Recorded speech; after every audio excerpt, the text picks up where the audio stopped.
Dentro, 1, 2, dentro.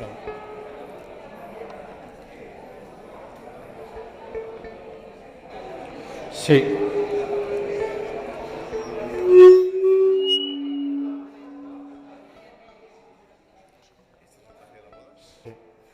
Él.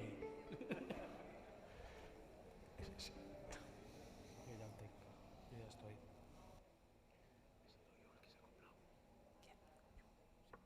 Lo sabrá.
A las asociaciones de juristas, a las instituciones progresistas y a todos aquellos que luchen por los derechos del hombre. Hace más de un año que se nos tiene en prisión, sin ninguna prueba y bajo la acusación de un pretendido delito de asociación sindical. En todos los países civilizados no solamente no se trata de un delito, sino que es un derecho garantizado de la Constitución. Después de innumerables moratorias y retrasos acompañados de denegaciones reiteradas a conceder la libertad provisional, una nueva maniobra del gobierno se cierne sobre nosotros. Intenta precipitar la celebración del proceso sin dejar a la defensa el tiempo material para prepararse, en pleno verano, lo que demuestra su intención de imponer duras penas. Una vez más se confirma que este proceso se caracteriza como el proceso de la libertad sindical en España, a través de los 10 inculpados del expediente judicial 1001/72 del Tribunal de Orden Público. El régimen español quiere asustar y hacer retroceder a la clase obrera de nuestro país imponiendo tan graves penas y a tal fin recurre a todas las estratagemas en su poder, demostrando al mismo tiempo que tiene miedo a las masas populares y que gobierna contra ellas.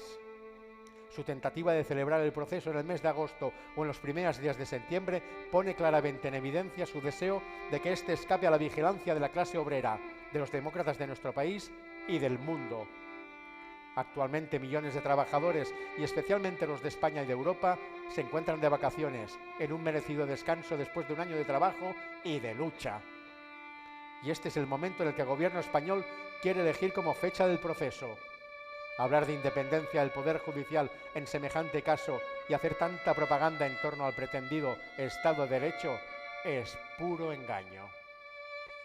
Frente a este proceso político de la clase obrera de España, nosotros renovamos nuestra oferta: comparecer ante un tribunal sindical internacional que juzgue nuestra conducta y la de nuestros acusadores.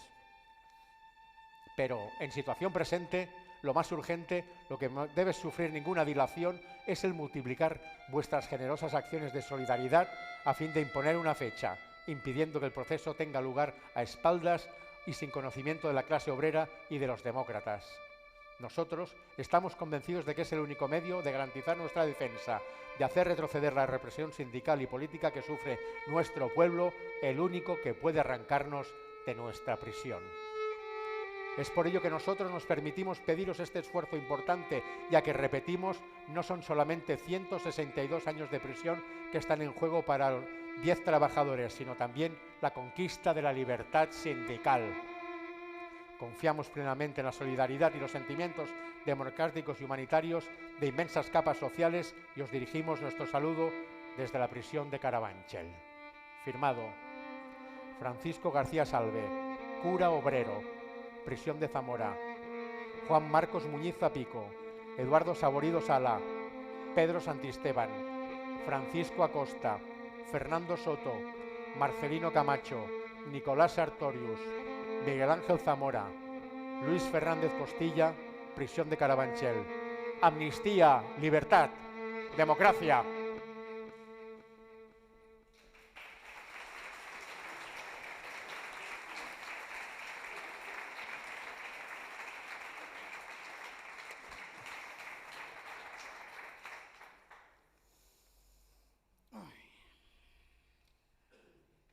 Veamos. Sumario número 1001 de 1972, Juzgado de Orden Público número 1, rollo 1001 de 1972. Sentencia número 506. En Madrid, a 27 de diciembre de 1973, vista en juicio oral y público ante este tribunal la causa procedente del Juzgado de Orden Público número 1, seguida de oficio por los delitos de asociación ilícita, uso de documento de identidad falso y uso público de nombre supuesto contra Eulogio Marcelino Camacho Abad, de 55 años de edad, Nicolás Sartorius Álvarez de Bórquez, de 35 años de edad, Eduardo Saborido Galán, de 33 años de edad, Fernando Soto Martín, de 35 años de edad, Francisco Acosta Orge, de 28 años de edad, Miguel Ángel Zamora Antón, de 27 años de edad, Pedro Santiesteban Hurtado, de 29 años de edad, Juan Marcos Muñiz Zapico, de 32 años de edad, Luis Fernández Costilla, de 32 años de edad, Francisco García Salve, de 43 años de edad. Resultando probado, y así se declara, que los procesados son miembros activos de la entidad conocida por Comisiones Obreras, que patrocinada y dirigida por el intitulado Partido Comunista de España, en la clandestinidad, persigue, al igual que este, como objetivo final, la mutación por la fuerza de la vigente estructura estatal.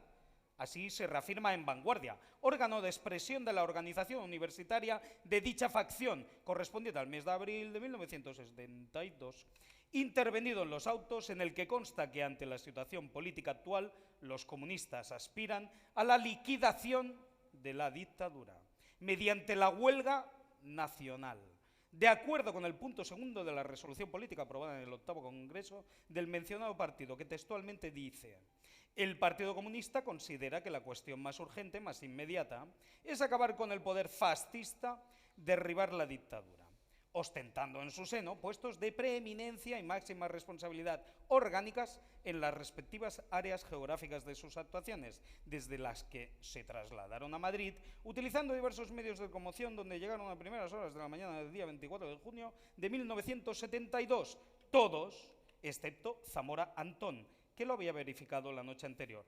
Una vez en la expresada capital, reiterando la utilización de diferentes medios de transporte, se trasladaron en la mañana del día indicado a la vecina localidad de Pozuelo de Alarcón, a donde también acudieron los procesados residentes en Madrid, que ostentaban a su vez en la zona centro carácter de preeminencia y responsabilidad dentro de la entidad Comisiones Obreras.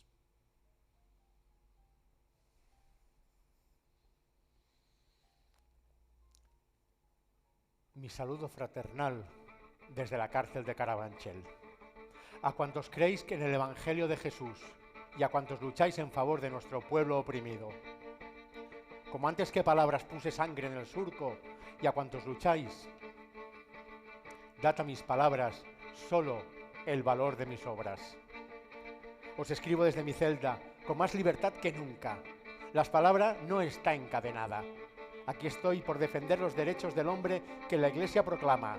Me siento orgulloso de mi prisión y espero que vosotros, hermanos, no os avergoncéis de mis cadenas.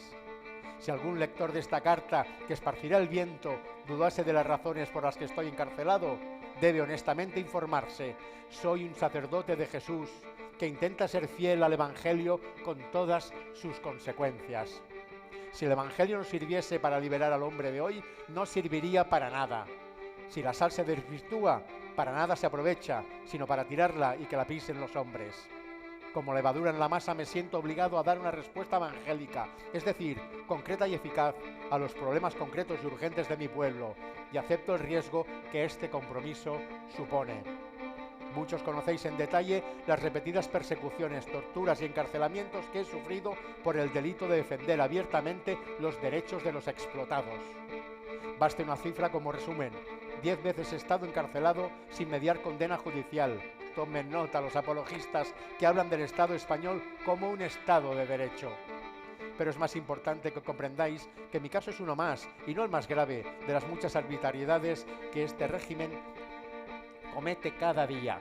Hoy, en este país, hay miles de ciudadanos víctimas de los métodos fascistas de opresión, secuestrados en sus casas en las horas de la noche, torturados en calabozos de la Dirección General de Seguridad, en las comisarías y cuartelillos, encarcelados por orden de la policía o de la Guardia Civil, procesados por simples acusaciones policiales sin base real y condenados por tribunales especiales.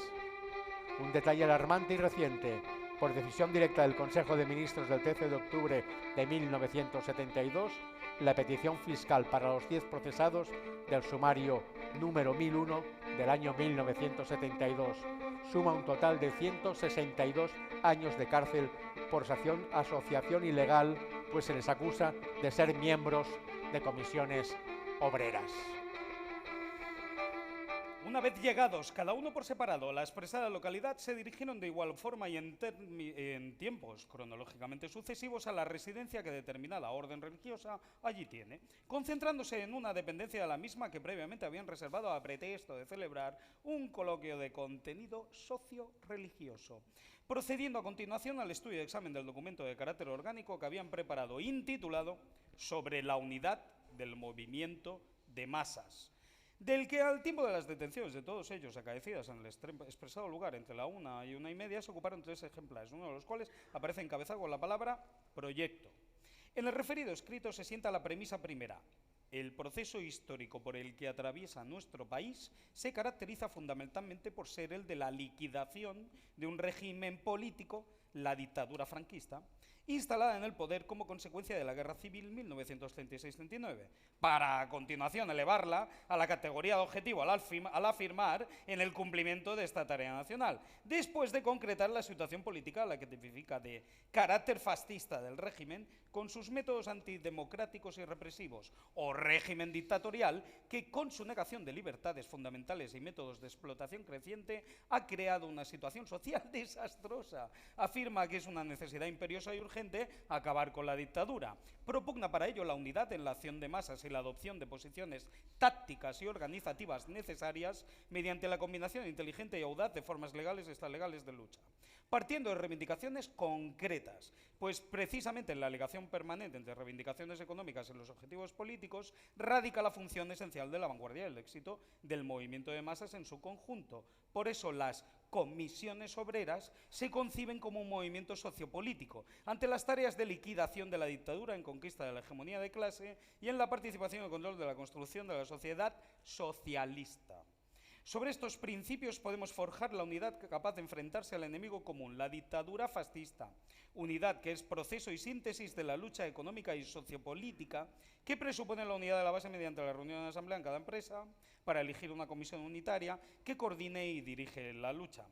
Para terminar afirmando sus conclusiones que la unidad orgánica pasa por la unidad en la acción, aprovechando los comités unitarios contra la represión, comités 1 de mayo, contactos con el extranjero, propugnando la absorción de todos los sectores y constitución de congresos de obreros. Y finalmente, en el apéndice, añadir: actualmente y por las condiciones de la dictadura hay que hacerlo por ramas, localidades y provincias, como base para llegar al Congreso General de los Trabajadores del Estado Español. También constan, entre otros, los siguientes temas a tratar: huelga general, alianza con estudiantes y profesionales, proyección socialista, y asimismo se les ocupó material de trabajo en los que, sintetizando sus contenidos en la nota de redacción que se inserta, dice: llegan a nuestra redacción observaciones procedentes en su mayoría del exterior que nos imponen diversos recordatorios. El régimen español sigue siendo fascista y es en sí mismo ilegal, producto de un levantamiento militar sedicioso contra un gobierno legalmente elegido por la mayoría del pueblo. Recordamos a nuestros amigos del exterior que España no es un Estado liberal, democrático ni occidental, que los derechos mínimos de las personas, tanto individuales como colectivos, no existen en el Estado español. Vistos, además de los citados, los preceptos pertinentes y de general aplicación del Código Penal, Ley de Enjuiciamiento Criminal y Ley de 2 de diciembre de 1963, fallamos. Es patente que el régimen español, que se autodefine católico, dice inspirar su legislación en la doctrina católica, pisotea los derechos más elementales que proclama la Iglesia. Vivimos en un estado de injusticia y todo el que lucha por la justicia es víctima de represalias, desde el despido del trabajo, las listas negras, de fichados por la policía, desterrados hasta la prisión, con condenas frecuentes de 12-20 años. Cada año se condenan por el tribunal llamado de orden público más de 6.000 personas. Ni debemos olvidar tampoco a los obreros asesinados por la fuerza pública en Granada, Madrid, El Ferrol, Euskadi, Barcelona, siguiendo órdenes explícitas del ministro de la Gobernación, según él mismo informó en las Cortes. No hay derecho, en suma, que mientras una minoría de explotadores, clan de poderosos, disfruta en abundancia de los bienes de la tierra, dispone de un poder absoluto de decisión político-social, la mayoría, la inmensa mayoría, vive en la pobreza y está marginada de toda participación. Por todo esto denuncio que mi celda de prisión, con mi voz alzada, este estado de violencia y de injusticia permanente, totalmente anticristiano, en oposición frontal al espíritu del Evangelio y ante la palabrería engañosa de la propaganda oficial. Os digo como Jesús: creed en las obras, pues cada árbol se conoce por su fruto. Ya veréis, hermanos, cuáles son los frutos de la dictadura: la opresión del pueblo. La Iglesia española, si quiere ser fiel a Jesús, no puede permanecer neutral. Debe ser el signo de contradicción y piedra de escándalo por defender sin paliativos la verdad y la justicia en circunstancias tan evidentes, donde no hay más opción posible que la defensa del hombre. Es un deber de todo cristiano luchar contra la dictadura, contra cuyas leyes injustas prohíben el derecho de asociación, de reunión, de libertad de expresión, el sindicato libre, el derecho de huelga, en fin, todo lo que supone la libertad de la persona. Derechos que por otra parte la Iglesia reconoce explícitamente. Hermanos, seamos serios y consecuentes. Es preciso obedecer a Dios antes que a los hombres. Repetidas veces he dicho, y lo proclamo una vez más: jamás aceptaré unas leyes que se opongan a los principios de la Iglesia. Un régimen basado en tales leyes es una intolerable dictadura que todo cristiano debe combatir.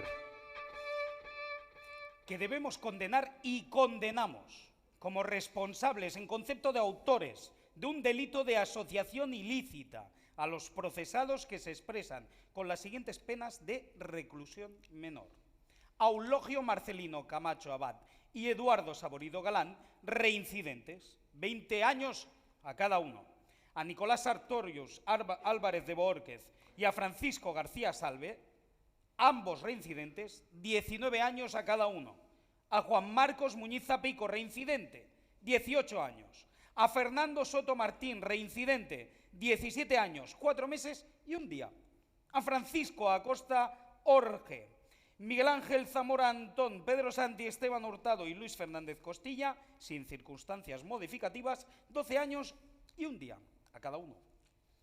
Con las accesorias de inhabilitación absoluta, con los efectos de privación de toda clase de honores, empleos y cargos públicos aún electivos, así como la incapacidad de obtenerlos y la privación del derecho de sufragio activo y pasivo, todo ello durante los tiempos de las respectivas condenas y al pago por condenado de una 12ª parte de las costas procesales. Póngase esta resolución en conocimiento del excelentísimo y reverentísimo señor Cardenal Arzobispo de Madrid, en cumplimiento de lo preceptuado en el último párrafo del número 4, artículo 16 del Concordato entre la Santa Sede y el Estado español, de 27 de agosto de 1953. Aprobamos el auto de insolvencia consultado por el instructor. Así, por nuestra sentencia, de la que se llevará certificación al rollo de la sala, lo pronunciamos, mandamos y firmamos.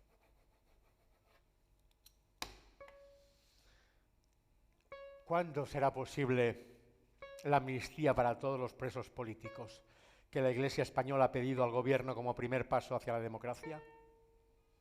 Es una bandera que está en nuestras manos. Se trata de que cada cristiano sea consciente de su deber y luche según su alcance. La libertad nunca se regaló a los pueblos, la libertad se conquista. Sé que el pueblo no se rinde nunca y que el horizonte es nuestro. Espero que un día, pronto, podamos recordar como pesadilla estos años de lucha. Yo he puesto mi vida en esta lucha y tengo una gran esperanza. Mi moral es más alta que las nubes que veo pasar, y aunque no vislumbrase la caída de la dictadura, no me sentiría derrotado. Lo esencial es mi conciencia, de saber que di cuanto tuve por la libertad de mi pueblo. No hay mayor amor que el que da la vida por sus hermanos. Pablo de Tarso, en la cárcel de Mamertina, es para mí un modelo entrañable. Y sus cartas de prisión, un gran estímulo en mi celda enrejada. Os despido por eso con sus mismas recomendaciones, que alentados por mis cadenas sintáis más ánimo para propagar sin temor la palabra de Dios. Y cuando hayáis leído esta carta, haced que sea leída también con la asamblea de los cristianos y que no os olvidéis del mensaje de Jesús y de mí, su prisionero. Mucho ánimo, que no nos ha dado Dios espíritu de temor, sino de fortaleza, de amor y de templanza. Un abrazo fraternal con estas letras que han salido de mi corazón. Francisco García Salve, sacerdote obrero, preso político, que actualmente llevo más de 20 días de ayuno voluntario.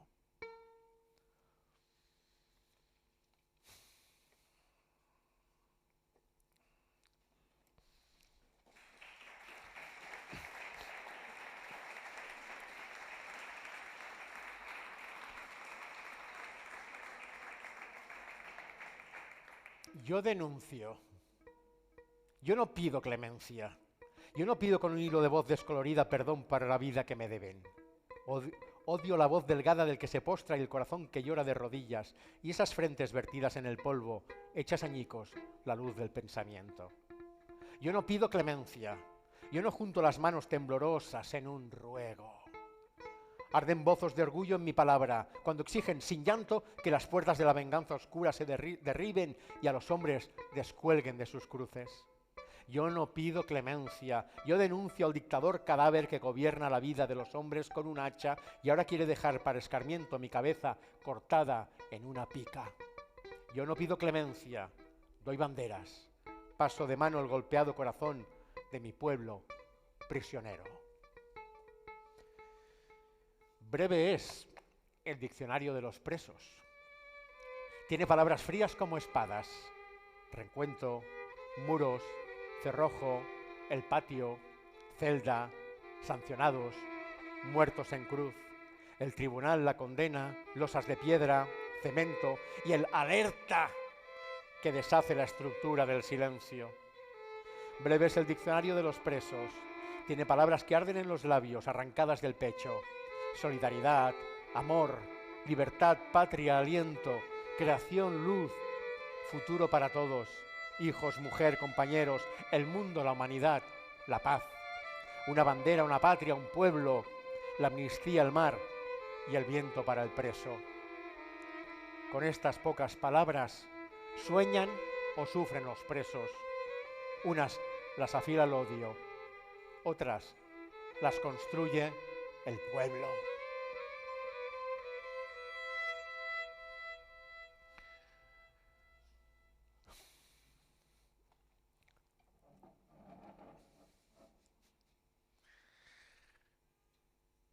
Mi pecado es terrible. Quise llenar de estrellas el corazón del hombre. Por eso aquí ahora, entre rejas,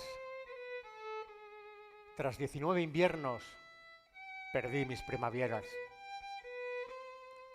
Preso desde la infancia y a muerte mi condena, mis ojos van gastando su luz contra las piedras. Mas no hay sombra ni venganza recorriendo por mis venas. España solo es el grito de mi dolor que sueña.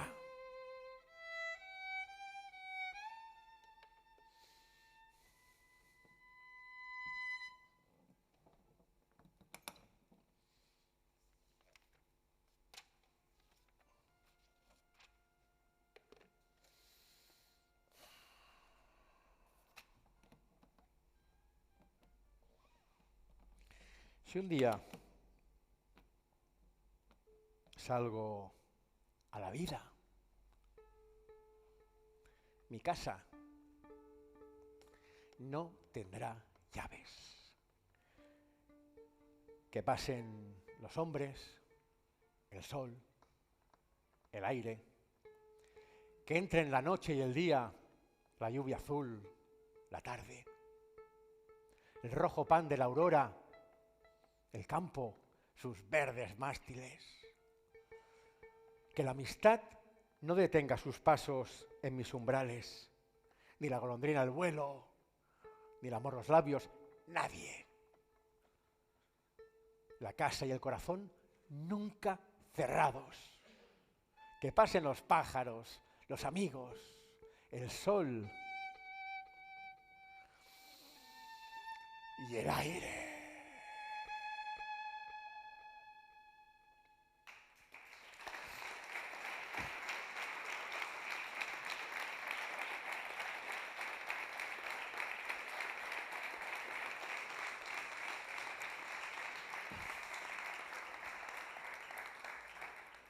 En Ciudad Barrotes no quieren que salga el sol, que ni por asomo sople la brisa, que ninguna sonrisa distraiga al carcelero. En Ciudad Barrotes no esperes que te pidan perdón. En Ciudad Barrotes se creen que en ella está la verdadera solución, que la clase trabajadora se conformará, que callará la boca, que no luchará. En Ciudad Barrotes ignoran que clase trabajadora no es sinónimo de rendición.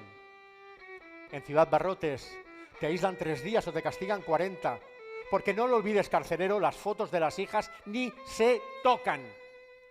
En Ciudad Barrotes vuelan cartas hacia la libertad. En Ciudad Barrotes te pueden trasladar a la Sexta Galería o a la Tercera. Encuentras rejas hasta en el campo de fútbol, pero las normas ya se tambalean más que la mesa de ping-pong. En Ciudad Barrotes la justicia ni está, ni se la espera. En Ciudad Barrotes resistencia y militancia, dignidad y fortaleza. La prensa franquista no les puede minar la moral de ninguna de las maneras. Porque los 10 de Carabanchel, sí, los del proceso 1001, son sindicalistas de las comisiones obreras. Son sindicalistas de las comisiones, no s'escolto, obreras. Son sindicalistas de las comisiones obreras. Son sindicalistas de las comisiones obreras.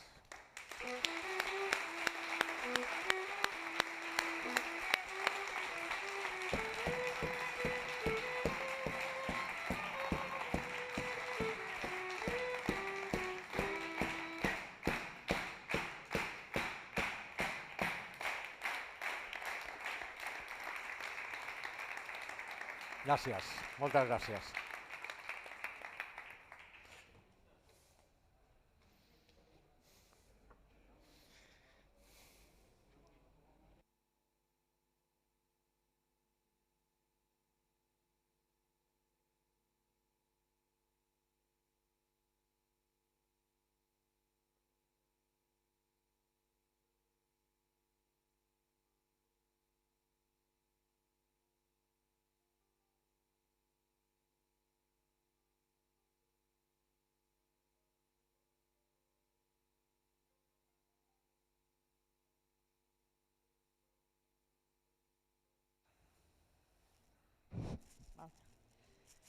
Bé, benvinguts i benvingudes a l'Espai Assemblea de Comissions Obreres de Catalunya.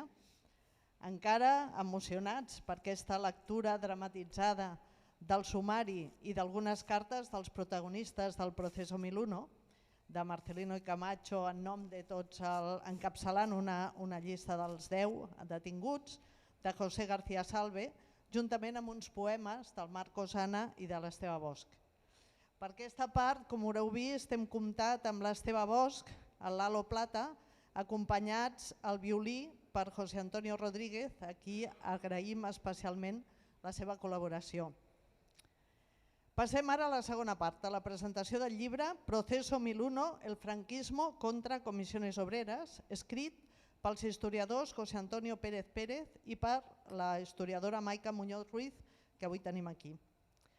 Fa 50 anys, el 24 de juny de 1972, al convent dels Oblats de Pozuelo de Alarcón, a Madrid, es va produir la detenció de la coordinadora general de comissions obreres, que era la direcció clandestina del sindicat. S'inicià així l'anomenat Proceso 1001, que duraria fins l'any 1975.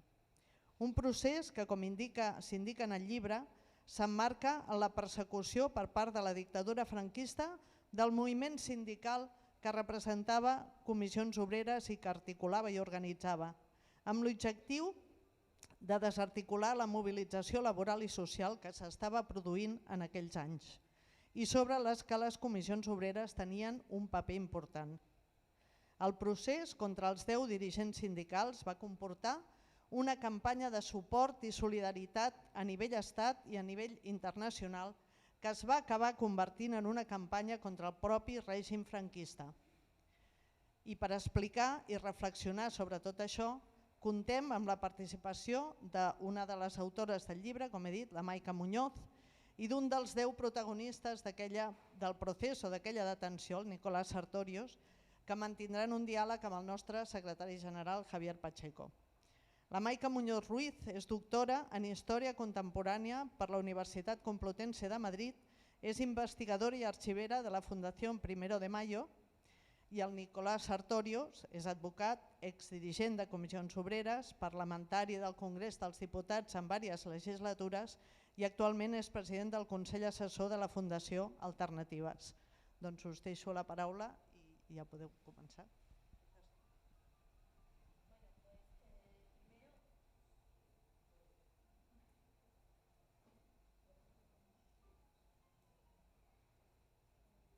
Una mica.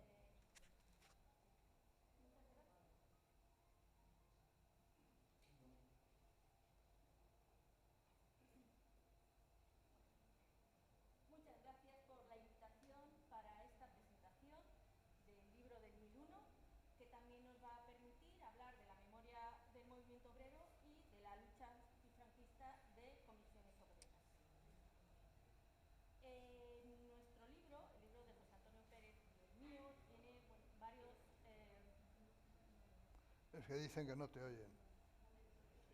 Espera un momento que no se te oirá. ¿A mí sí se oye? Sí, ¿no? No sé, ¿se me oye? ¿No? ¿Y si cambiamos el micro? Yo creo que el mío sí funciona, ¿no? Yo sí, a mí sí se sent. A tu, Nicolás, se sent a tu? Sí, 1, 2, 3. Tu també.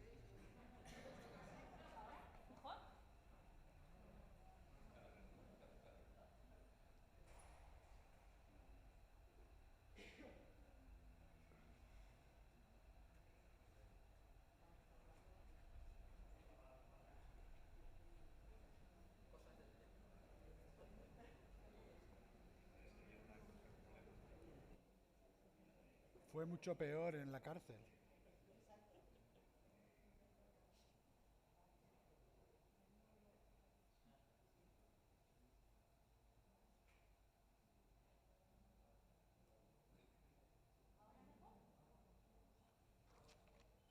¿O soy yo? Ahora sí, Ahora sí, vale. Bueno, pues reitero mi agradecimiento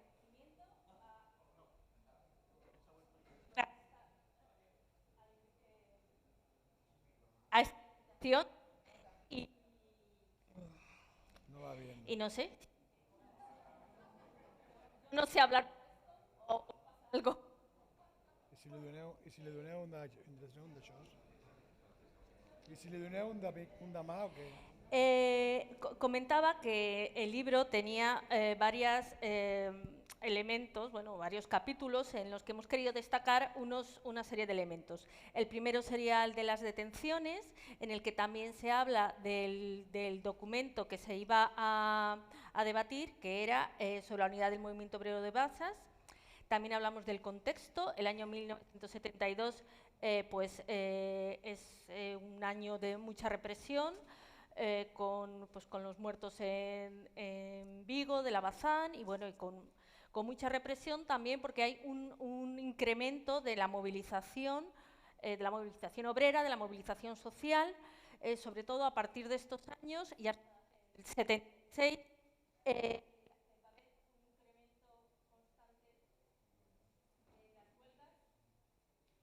Es mejor uno de mano.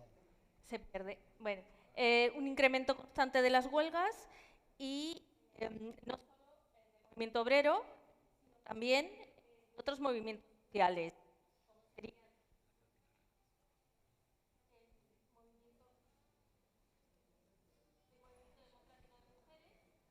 El movimiento vecinal o estudiantil.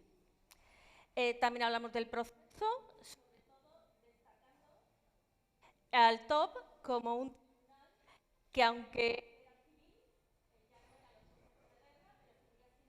tribunal para Darle un micro de mano, que si no es muy difícil concentrarse para hablar así.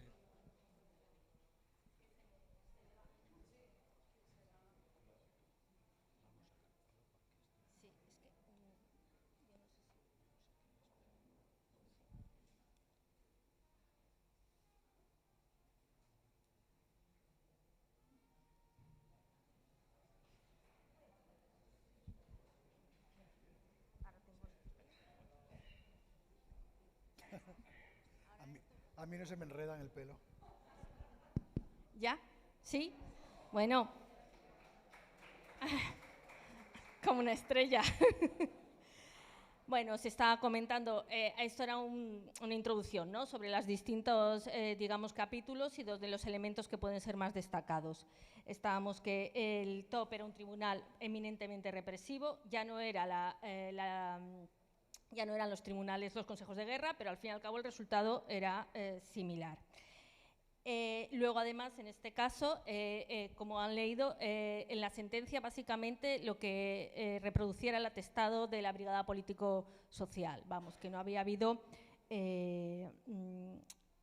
cambios prácticamente desde el punto de vista del fiscal, de la calificación.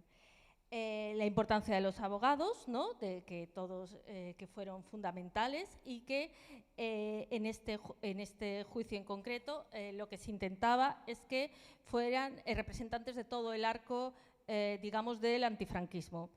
Solo faltó el PSOE, pero bueno, en el libro se explica por qué.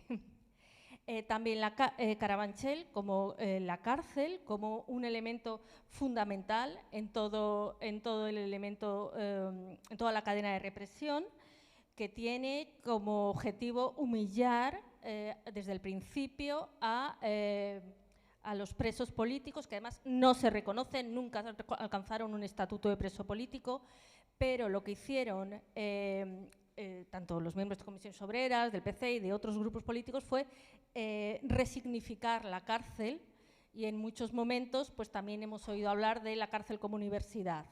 Esos otros elementos que la gente que allí pudo aprender mucho políticamente, ¿no?, en contacto. Pero fue una resignificación que hicieron los propios, o sea, fueron conquistas de los propios presos políticos.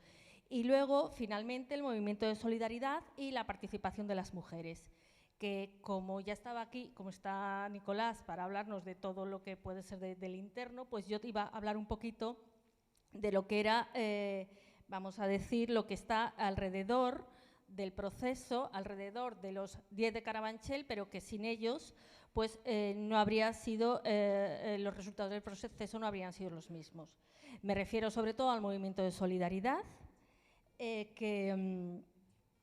que se articuló como parte de la defensa, porque dado que las garantías jurídicas, como ya hemos comentado, eran mínimas, pues lo que se intentó fue orientar la defensa a una denuncia del régimen ante la opinión pública nacional e internacional. Lo hemos oído en algunas de las cartas. Ellos se presentaban, y ese era el argumento de la defensa, como unos trabajadores normales, buenos trabajadores, padres de familia, muchos de ellos, bueno, algunos de ellos, porque algunos eran más jóvenes, que eran representantes de sindicales y habían sido detenidos y se les condenaba a unas penas enormes por ejercer unos derechos que en el ámbito de los países vecinos, el mundo occidental, pues eran derechos reconocidos. Y aquí, en cambio, pues eran unas penas de cárceles enormes. A partir de ahí se desarrollaron diversas estrategias y, para difundir este mensaje, tanto a nivel nacional como internacional. También, obviamente, se intentaba hacer presión para que el resultado de la sentencia fuera el menor posible, obviamente, no, pero tenían pocas esperanzas, lo dice siempre Paquita Sautiquillo. Otra idea fundamental es que este juicio no era contra 10 sindicalistas, sino contra toda la clase obrera del país. Y por eso fueron tan importantes pues, todos los movimientos de solidaridad que se desarrollaron en las fábricas, en las empresas, pues con plantes, con cartas que se mandaban, con firmas, también se recogían colectas. Esos eran unos apoyos concretos que luego además se realimentaban desde la actividad de los propios detenidos, pues a través de una correspondencia intensa, sobre todo de cartas abiertas, en las que compartían sus vivencias y también se solidarizaban, se agradecían el apoyo de las personas que se solidarizaban, ¿no? Y todo esto se reproducía en los boletines clandestinos y en la propaganda. Paralelamente, tanto el PC como comisiones obreras, a través sobre todo de la DECO, la Delegación Exterior, y gracias a sus relaciones con otras fuerzas de izquierda y con sindicatos como la CIGIL italiana o la CGT francesa, fueron difundiendo estos mensajes y recabando apoyos y solidaridad y también solidaridad económica. Esto es importante porque toda esta solidaridad vino sobre todo de los países vecinos, es decir, de las democracias occidentales, de Alemania, de Gran Bretaña, Francia, Bélgica, Suiza, los países escandinavos, donde había importantes colonias de migrantes politizados. Y también de lo que llamaríamos el mundo occidental, pues Estados Unidos, Canadá o Australia. Esto es importante porque de esta manera se combatía lo que se ha dicho antes, que era el argumento del tribunal contra comisiones obreras, sobre todo, de que estaban vinculados al PC y por eso, bueno, ya desde las sentencias del 67, pues se ilegalizaban, ¿no? Entonces, ya con eso ya era lo que había. Entonces, a mí nos parece importante, ¿no? O sea, se buscaba, sobre todo, y de hecho hubo mucha solidaridad de lo que es el ámbito occidental. Dentro de esta campaña de solidaridad fue determinante el papel de las mujeres de los detenidos, esposas y en algún caso hermanas y madre, la de Miguel Ángel Zamora Antón, que era la que estaba. Estas mujeres se apropiaron del rol que el régimen les reservaba y lo resignificaron también y rompieron la frontera entre lo público y lo privado en defensa de sus esposos. Utilizando ese rol, acudieron a las distintas autoridades civiles y religiosas, militares, a intelectuales, para reclamar este apoyo y esta solidaridad. También viajaron a dar charlas y conferencias en distintos países. Por ejemplo, Vicenta Camacho, hermana de Marcelino Camacho, fue a Italia, también acompañada de las mujeres del Movimiento Democrático de Mujeres. Josefina Samper, esposa de Marcelino, también fue a París y a una reunión en Ginebra de la OIT. O sea, cuando había la reunión, pues ella también fue allí para exponer el problema de los sindicalistas detenidos. Natalia Calamay, mujer de entonces de Junal Santorius, que también fue a Estados Unidos en una de las dos, giras que hubo. La primera la llevó a cabo un abogado de aquí, Josep Ponch, y la segunda fueron también Jaime Sartorius y Natalia Calamay. También los abogados, que en este caso eran muy importantes, también tuvieron el apoyo de la Asociación Internacional de Juristas Demócratas y se logró que hubiera una serie de observadores internacionales, como por ejemplo Ramsey Clark, que había sido fiscal general del Estado de Estados Unidos, ¿no? y algunos importantes pues sindicalistas y miembros de la Asociación Internacional de Juristas, que eran los que luego difundieron en la prensa y en los medios de comunicación de los distintos países, pues como que el juicio había sido una farsa. ¿Qué pasó? Que todo este trabajo de movilización quedó frenado, todo lo que se había preparado ya como traca final, pues para el día del juicio, pues por el atentado de ETA Carrero Blanco.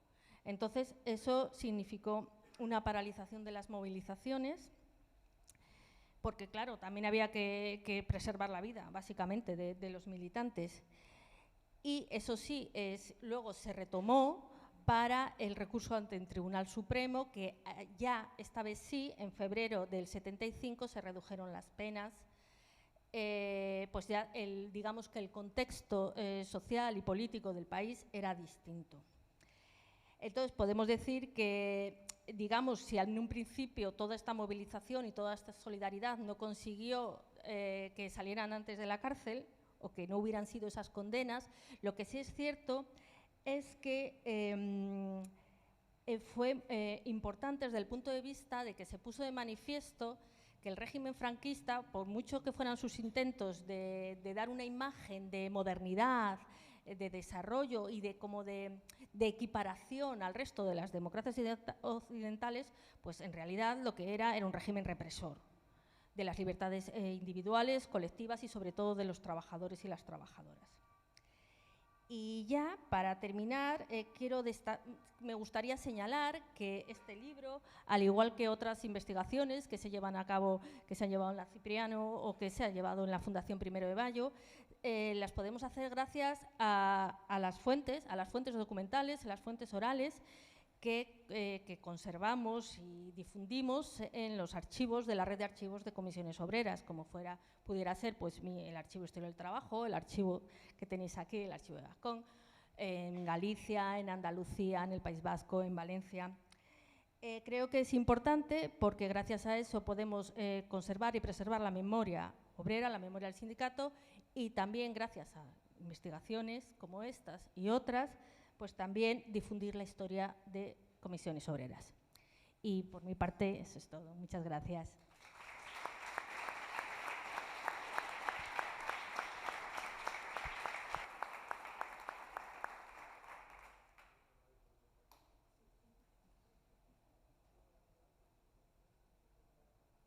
Y tú, Nicolás, te han venido a sentir a ti. Muy bien, pues muchas gracias.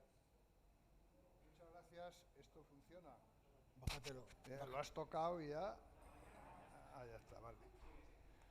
Bueno, pues buenas tardes a todas y a todos. En primer lugar, yo quiero agradecer a la CONC y a las fundaciones de Primero de Mayo y la Fundación Cipriano Arcía, pues el que me hayan invitado a venir aquí a presentar este libro que han escrito Maica Muñoz y Juan Antonio Pérez, y que para mí es una gran satisfacción el venir a Barcelona siempre y a comisiones pues mucho más, y a decir algunas cosas referentes al significado de este libro y de este hecho que fue el proceso 1001, ¿no? Yo quiero decir ante todo que es un libro que lo he leído con gran detalle y me parece que es un libro muy pedagógico, muy pulcro, muy veraz, y que habéis recogido lo esencial en un libro no muy voluminoso, pero muy útil y muy manejable para la gente que quiera saber qué fue el 1001 y qué fue todo aquello, porque no solamente habláis del proceso, sino que habláis del contexto. Es un libro verdaderamente de agradecer y yo de verdad que os felicito porque es un libro que está muy bien. Yo tenía bastante miedo, pero después de leerlo me quedé muy tranquilo. Y Maica hoy más también. Bueno, pues porque es un libro que está muy bien, porque se han dicho bastantes, vamos a decir, imprecisiones sobre el tema del 1001 y de todo aquello, ¿no? Bueno, han transcurrido nada menos que 50 años en la vida de las personas, son bastantes, ¿no? Medio siglo, pero en la vida de un país, en la vida de la humanidad, en la vida de la historia, pues no es mucho, ¿no? y la verdad es que está costando que se sepa la verdad en este país. Poco a poco se va abriendo camino, pero está costando. También en Europa costó, en Alemania, en Francia, bastante que se supiera lo que había ocurrido. Yo quiero decir que hace solo unos días se publicó en el Boletín Oficial del Estado la Ley de la Memoria Democrática. Esta es una ley, en mi opinión, notable. Evidentemente que no recoge todas las aspiraciones que uno podría tener, pero es un avance muy serio con respecto a la situación anterior. Es una ley densa, 55 artículos, tiene muchísimo contenido, porque es la primera vez, yo creo que es una base sólida, porque es la primera vez que se anula, no se declara ilegal, sino que se anula todas las sentencias dictadas por la dictadura de todos sus tribunales, tanto militares como del Tribunal de Orden Público, todas las sentencias dictadas de tipo represivo, que era una reivindicación que existía. Y es la primera vez que una ley votada en el Parlamento dice que la democracia la trajo la movilización social en este país, que no se había dicho hasta ahora. Y por supuesto que el golpe militar fue un golpe absolutamente ilegal y se condena enérgicamente ese golpe, y hay muchísimas otras cosas que no voy a decir, pero para mí tiene un valor enorme el que por primera vez en una ley del Parlamento se diga que la democracia no la trajo un monarca, ni la trajo 3 o 4 grandes políticos que se pusieron de acuerdo, que hicieron su labor, evidentemente, y que facilitaron el camino, sino que la democracia en España la trajo el movimiento social y específicamente se señala el movimiento sindical. Esto es muy importante. Muy importante. Partiendo de esta reflexión, ahora ya, el otro día, antes de ayer, en un programa de televisión, la televisión, la 1, la pública, dos historiadores, me parece que uno era Sisinio Pérez de Garzón y otro se llamaba Rivera, de las universidades, han escrito dos libros, que es Historia de la derecha e Historia de la izquierda, y en esa intervención dijeron que el elemento clave para romper y quebrar los intentos que hubo de continuar la dictadura a través de otros medios, que fue el gobierno Arias Navarro, etcétera, fue comisiones obreras. La primera vez que yo lo he oído en televisión, de historiadores serios, que en televisión dijeron, mira, aquí no le demos más vueltas, es decir, el que le rompió, en términos ferroviarios, el que le rompió la catenaria a la dictadura, a los intentos de continuar con un gobierno autoritario como fue el de Arias Navarro, etcétera, fue la movilización sindical y evidentemente en aquella época, para qué engañarnos, comisiones obreras.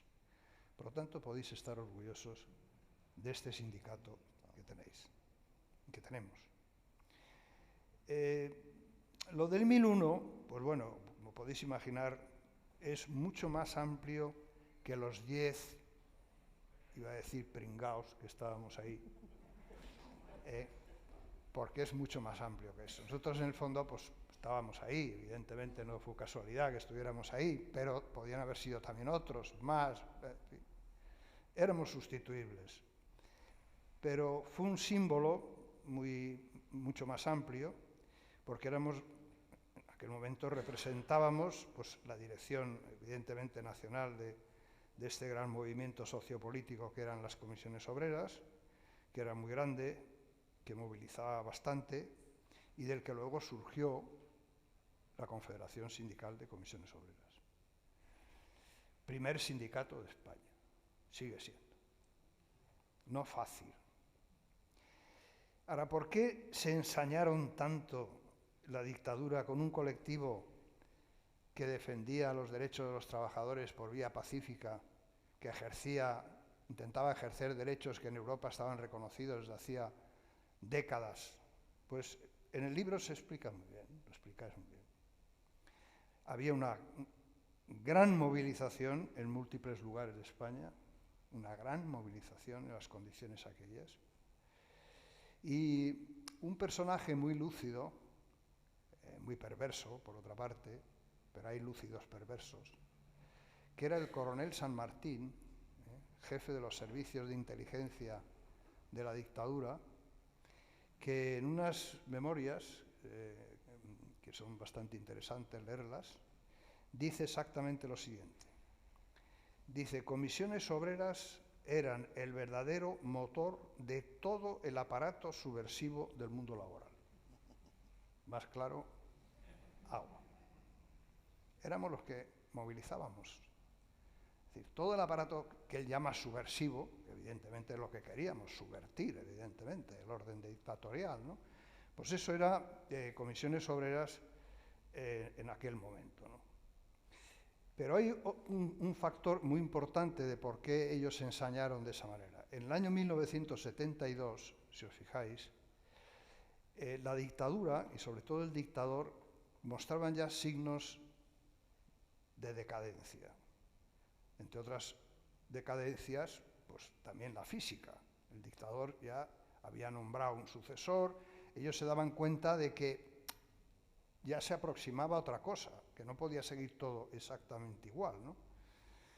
Y en las esferas del poder político, pero también del poder económico e internacional,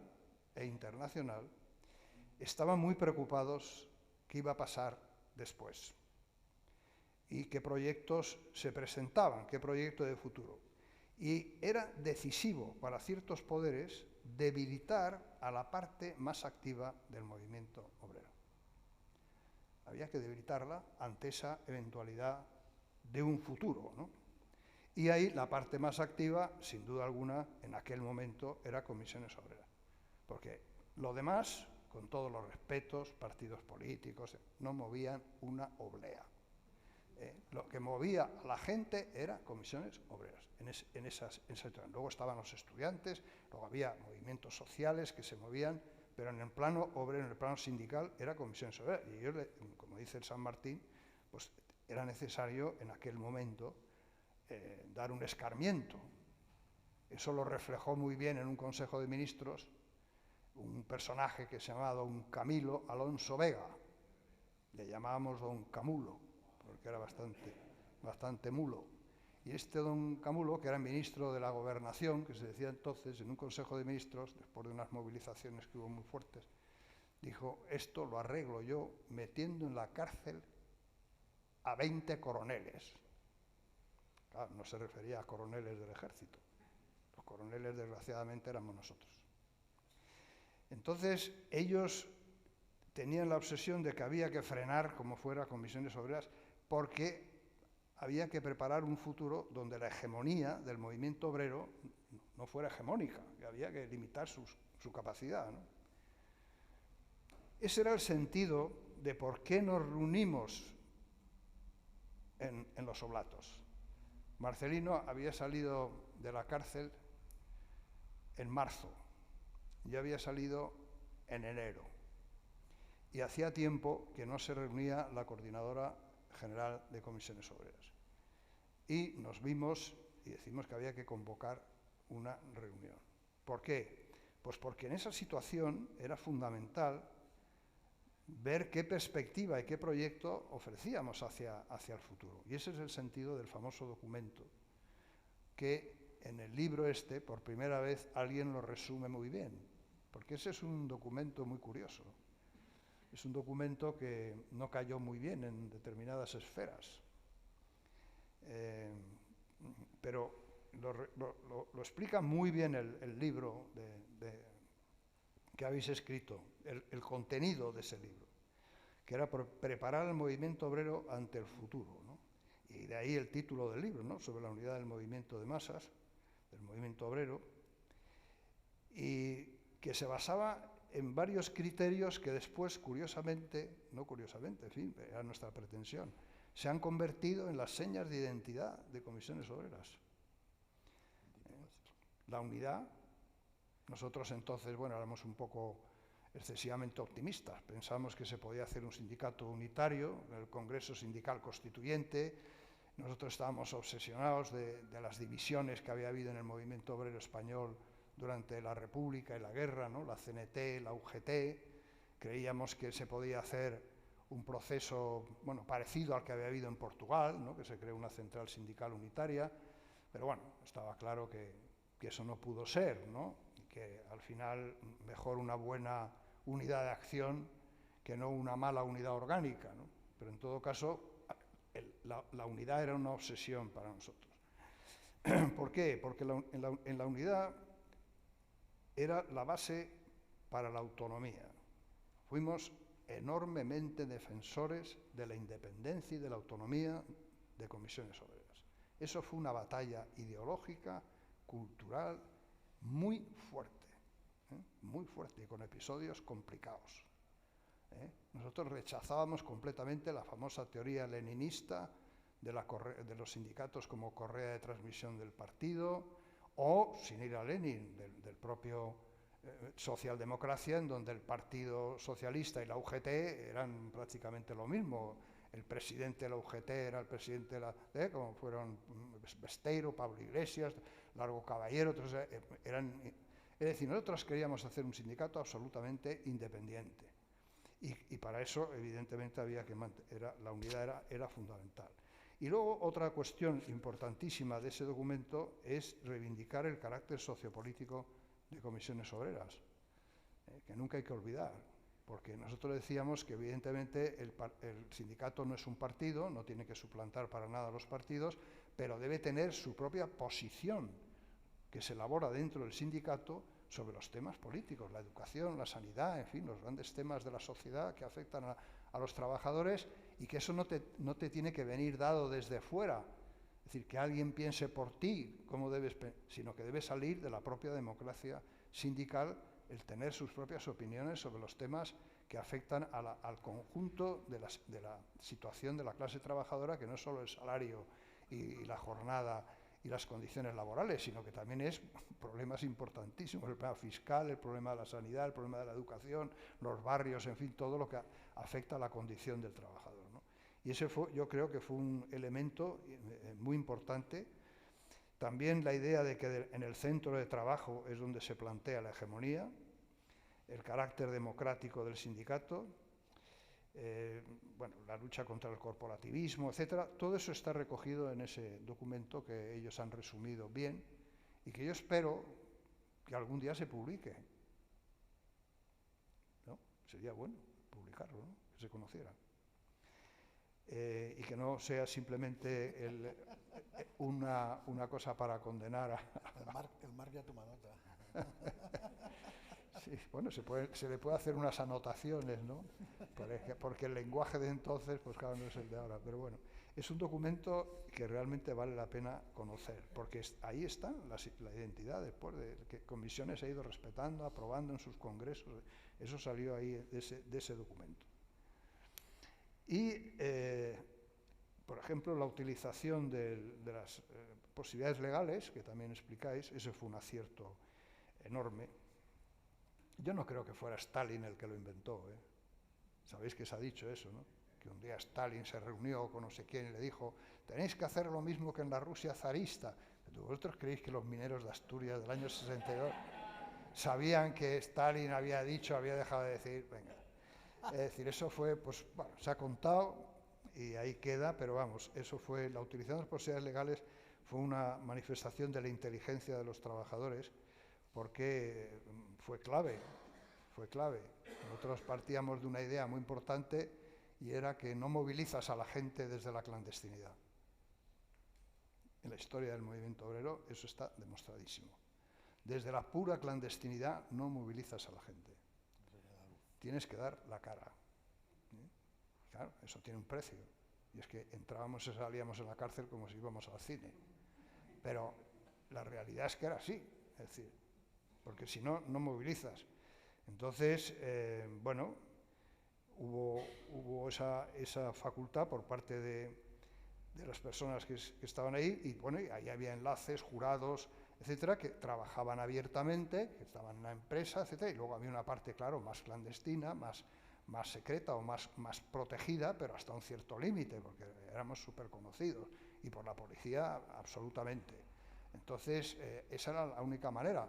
Hay otros que dijeron que eso no había que hacerlo, que fueron la CNT, la UGT. Bueno, muy bien, pues no movilizaban a nadie, la verdad, porque para movilizar había que estar ahí a la luz pública, ¿no?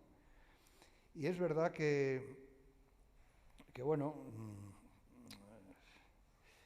se intentó influir desde los partidos, de reducir al sindicato a algo subalterno, solo lo laboral, etcétera, pero todo eso yo creo que en el proceso de lucha de comisiones quedó marginado. ¿Por qué cayó el 1001? Pues ahí decís algo, ¿no? Pero yo voy a añadir algo que no se ha dicho hasta ahora. El 1001, bueno, lo ha dicho Marcelino en sus memorias algo, pero no todo. El 1001 cae por una confidencia de un confidente de la policía, que se llamaba Diego Marcos Cruz. Eso Marcelino lo cuenta en sus memorias, pero ahora Saborido, en unas memorias que ha escrito, que todavía no están publicadas, pero que me ha dado a leer, lo remata y lo deja clarísimo.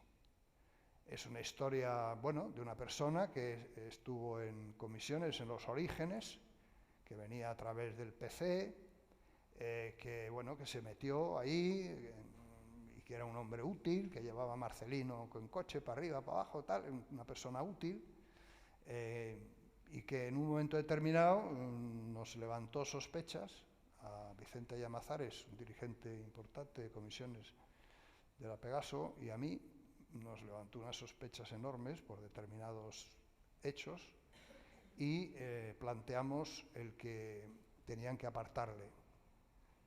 Le planteamos al partido, que como venía al partido, que tenían que apartarle, y que si no le apartaban, los que nos apartábamos éramos nosotros, porque uno se la juega, pero con ciertas garantías. Entonces le apartaron totalmente, pero ese apartamiento no llegó a todos, sino que pensaban que seguía siendo una persona, y le contaron que había esta reunión, y sin embargo no le pudieron, no se le contó dónde era, pero sí que había esa reunión, el día, la hora, todas esas cosas. La prueba de ello es que si la policía tarda 10 minutos más, no nos pilla. Porque claro, llegó muy a final de la mañana. Si hubieran sabido dónde era, inmediatamente, ¿no? Con lo cual, eso fue por qué cayó la cuestión. Y ahí, bueno, no lo digo porque se ha dicho que si la reunión se montó de una manera no suficientemente estricta, no, se montó súper estricta. Lo que pasa es que cuando tienes a alguien que se ha chivado y que ha dicho, pues ya, pues cantar misa. Es decir, que fue un chivatazo. Y tuvimos la enorme suerte de que unos compañeros, Armando Varo, Cipriano García, el Gordo, el López Bulla, pues se dieron cuenta de que había algo que no iba bien y se marcharon. Y por eso en el 1001 no hay catalanes, no hay de la COM, pero vamos, había 3. Si llega un poco más tarde hay 3. Hubiéramos sido 13. Entonces, y lo mismo pasó con alguien de Valencia y también pasó con gente de Galicia, ¿no? Porque los habían detenido por las huelgas que había habido anteriormente, pero bueno, había algunos que no habían llegado, etcétera. Y eso hizo que se pudiera reconstruir la dirección a partir de entonces, porque a partir de entonces la coordinación general se hizo desde Cataluña, con estos compañeros, junto con Vicente Llamazares, Nati Camacho, que no tenía nada que ver con Marcelino, era una líder del textil, y que fueron los que continuaron con todo eso. Y que continuó, evidentemente, Comisiones Obreras, demostración de que no éramos insustituibles para nada. Yo digo muchas veces que lo insustituible, de verdad, es que la gente se mueva, pero no los que estamos ahí, ¿sabes? Que somos sustituibles. Entonces, ese fue un elemento de la caída del 1001. Y luego había otro elemento estructural o permanente, de que era muy difícil hacer todo en secreto y clandestino, que la policía no se enterara, cuando ibas a asambleas, hablando a las asambleas, ¿no? Es decir, que yo he asistido en el Círculo Social Manuel Mateos, que era donde se hicieron unas asambleas de todas las ramas de Madrid, de metal, construcción, artes gráficas, química, madera, textil, todos ahí aquello era el soviet. Bueno, pues ahí que estábamos haciendo asambleas, yo he leído una tabla reivindicativa del convenio de papel, prensa y artes gráficas, que es como se llamaba el sindicato en aquel momento, con un tío de la social que me dijo, bueno, usted puede leerlo, pero yo tengo que estar al lado a ver qué lee. Oye, sí, al principio fue así. Al principio fue así. Entonces, claro, pues evidentemente que te conocían. Y nos conocían a todos, fíjate si conocían a Marcelino, a Julián, a todos. Y aquí en Barcelona, pues el Rozas, el Cipriano, bueno, todos, pues más conocidos, claro. Entonces, era muy difícil hacer las cosas, bueno, que no se conocieran. El problema era hacerlo lo mejor posible, pero bueno, la cosa era lo que había y no otra cosa, ¿no? Yo ya he explicado lo del confidente este. Pero hay algo que es importante, que es que el movimiento obrero a partir de entonces, del año 72, 73, no se frenó, o sea, continuó con bastante fuerza, otros siguieron y conseguimos que el juicio, que también es la parte que explicáis con mucho detalle, un juicio contra comisiones obreras se convirtió en un juicio contra la dictadura. Eso es lo que era la idea, ¿no? Por eso hubo un debate entre nosotros en la cárcel, que ahí hubo bueno, ya distintas opiniones, unos diciendo, no, tenemos que decir que somos la Dirección Nacional de Comisiones Obreras y tal. Y otros, pues, éramos de la opinión de que era obvio que éramos la Dirección Nacional de Comisiones Obreras, que no había por qué expresar la obviedad, pero que le hacía más daño a la dictadura si aparecíamos como personas, trabajadores normales, que están en sus empresas, en sus casas, su familia, etcétera, para no darle ese arma de decir, bueno, este es un grupo subversivo, clandestino, no sé qué, no. Usted está condenando a trabajadores normales y corrientes. Bueno, al final estuvimos de acuerdo en que eso era más efectivo, porque lo otro era una obviedad, y por eso se planteó el juicio en los términos en el que el libro se explica muy bien, ¿no? Era, digamos, para entendernos, no dar facilidades.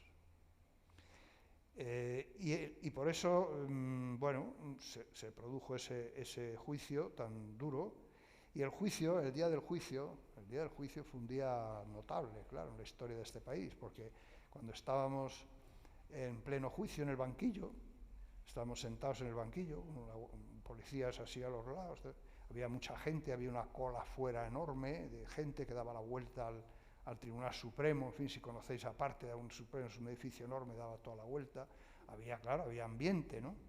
Y en ese momento, pues ya sabéis, hay un primo mío, que era abogado, que me empieza a hacer así.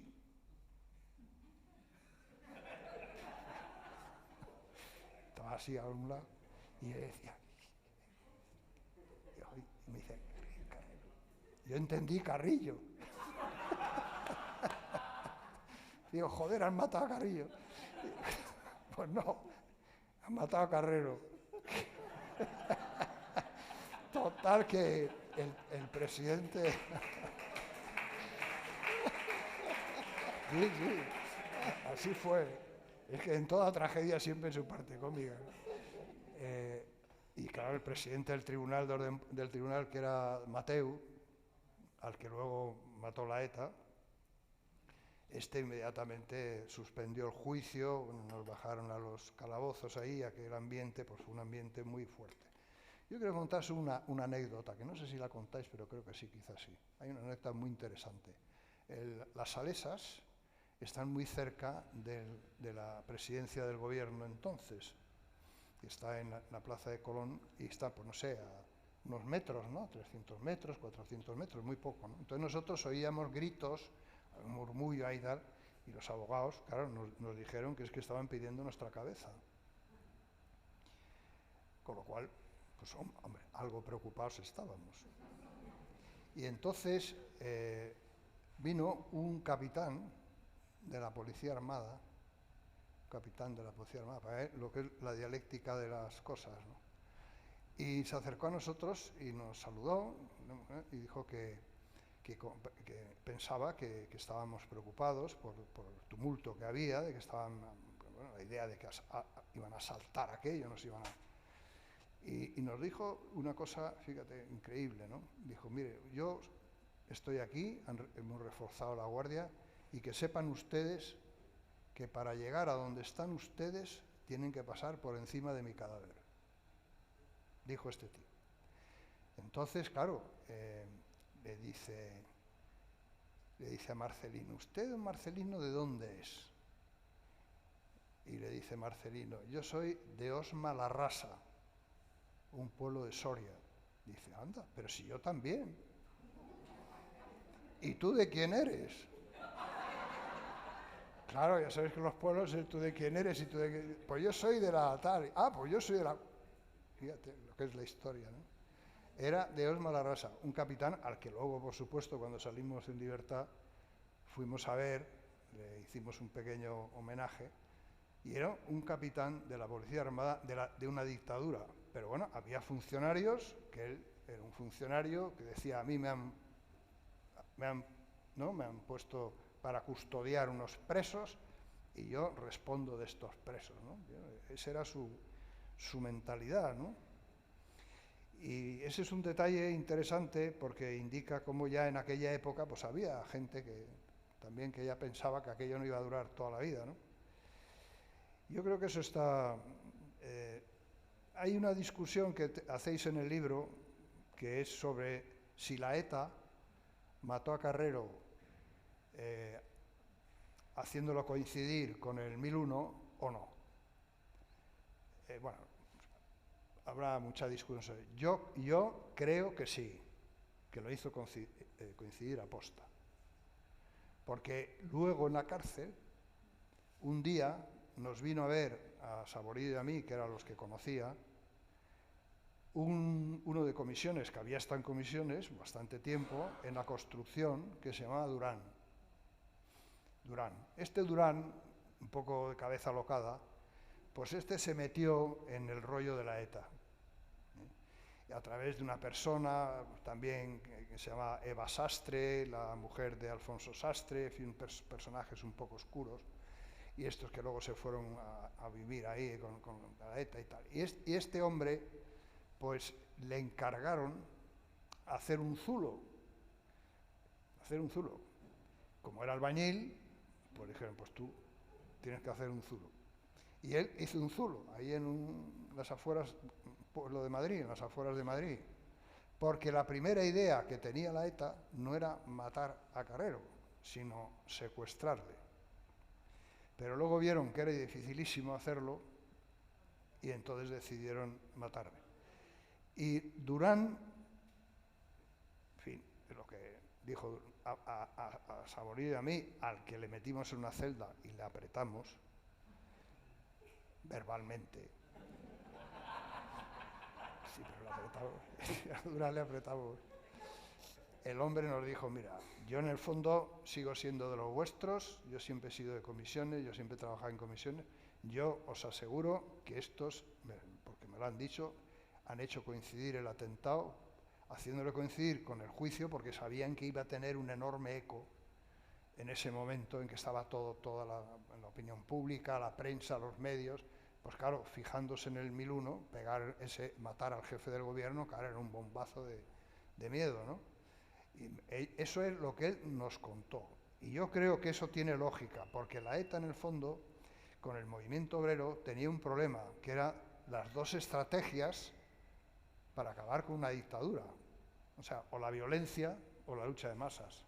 Nosotros éramos la lucha de masas y ellos eran la violencia, y querían demostrar que aceleraban las cosas matando al presidente del gobierno, cosa muy discutible, porque después de Carrero, que de luego no era un angelito, pero vino Arias Navarro, que era de armas tomar, el carnicero de Málaga, que le llamaron. Es decir, que no se solucionaba nada, eso ya lo dijeron los clásicos, diciendo matas a uno y ponen a otro, y ya está. Es decir, eso fue una... Lo digo porque en el libro lo dejáis así un poco de si eso es... Bueno, es la opinión que tuvo este, ¿no? Es la opinión de él, ¿no? Después voy a terminar, ¿no? Diciendo que después de ya cuando el indulto, porque nosotros, como he dicho, el Tribunal Supremo bajó las penas de 20 a 6, de 19 a 5, en fin, lo dejó, pero bueno, no salieron los que tenían penas más bajas, salieron ya, y nosotros, como éramos así tan hábiles, pues no era suficiente lo que eso, y entonces cuando el Tribunal Supremo estaba para ver el asunto nuestro, pues tuvimos la idea luminosa de decir, vamos a declararnos en huelga de hambre para forzar al Tribunal Supremo a que baje las penas. Hubo uno, que no voy a decir quién, pero que era el más lúcido, dijo, eso es un disparate, porque ya no tenemos bastante con estar en la cárcel encima. Pero bueno, hicimos la huelga de hambre. Y entonces, pero claro, el Supremo no le importó nada que hiciéramos la huelga de hambre, dejáramos hacer la huelga de hambre, dictó la sentencia que consideraba que tenía que dictar y ya está, ¿no? Y unos salieron, los demás salimos ya con el indulto que dio Juan Carlos cuando llegó a la jefatura del Estado. Pero justo ya saliendo, que nombraron a Arias Navarro, ese fue un periodo decisivo en la historia de este país. Yo siempre digo que el final de la dictadura se juega en los meses que van, durante el periodo del gobierno Arias Navarro.